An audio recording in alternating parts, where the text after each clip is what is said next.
Like I've tried to sit down and watch UFC with some friends, and like it just made me feel sad. I'm not gonna lie. Like, oh yeah, let's order some food and stuff. Let's sit. Oh, we got beers, guys. And we had weed. It was when we were in Thailand, and there's like a group of us, and I thought like, oh yeah, this is nice. It's like the lads. And then literally we're just watching it like 2 minutes in. I'm just AFK thinking like, what the fuck? Honestly, what is this? It's like, sure, like this is great if you don't have a purpose, if you don't have like anything to really live for. But like when you're doing important work, when you genuinely have like a mission that means everything to you, it's like I just don't know how people live with themselves like that personally. Like I can't help but like want to work all day because nothing is as fun as the work that I do. Nothing can compete. Nothing's even close to it. Like the most fun thing that I think people can do is still less fun than my work. So, and work, just gets, it seems like a bad negative word.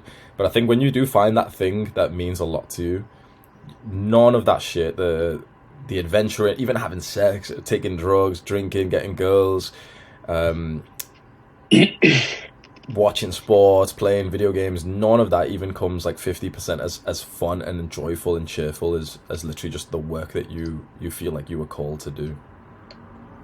I hear this and I do get what you mean. You can have a sick time like that, but the reason why you had a sick time there is because you were getting social connection. You were with another guy. It's as simple as that. If we took you and dropped you in the middle of the crowd there with no one you knew next to you, you probably would have had a shit time. You probably just would have been overthinking and everything.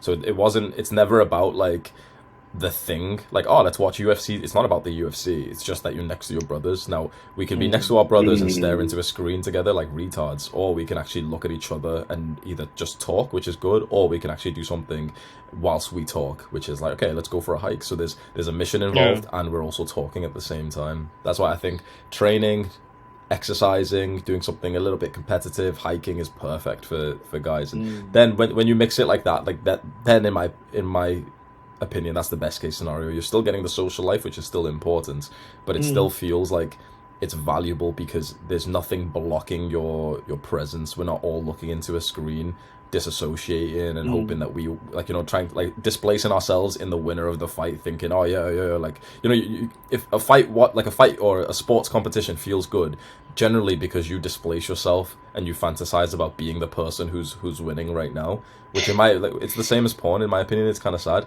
and so we can all be sat there looking into the screen of like someone fighting in UFC, and all of us are thinking like, oh yeah, man, wish that was me.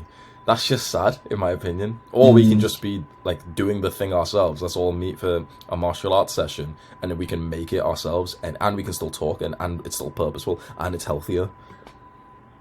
That's what I think is important. I was speaking to Luke Belmar last night, and we ended up just speaking about like AI and everything, and I said to him as well that the story and community is the one thing that AI can't replace. Being next to your brothers, your story of your development as a man. Like AI is doing everything. I just used AI to script a video today for the first time, and I told it, okay, go read through 10 books on porn addiction and then give me 10 good points that I can speak about.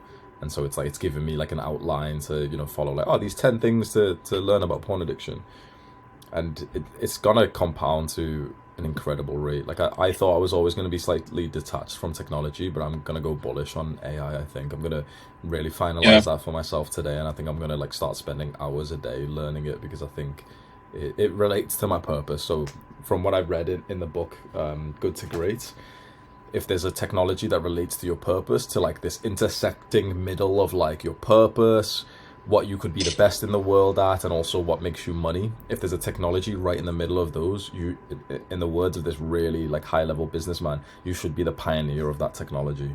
So I think I'm going to be the pioneer of AI, and it's a little bit terrifying when you think about how much it's going to change of our lives. And it's kind of like the boomers who never followed through with like the internet and technology, and then you see them stumbling with their phone. They still don't know how to use smartphones properly.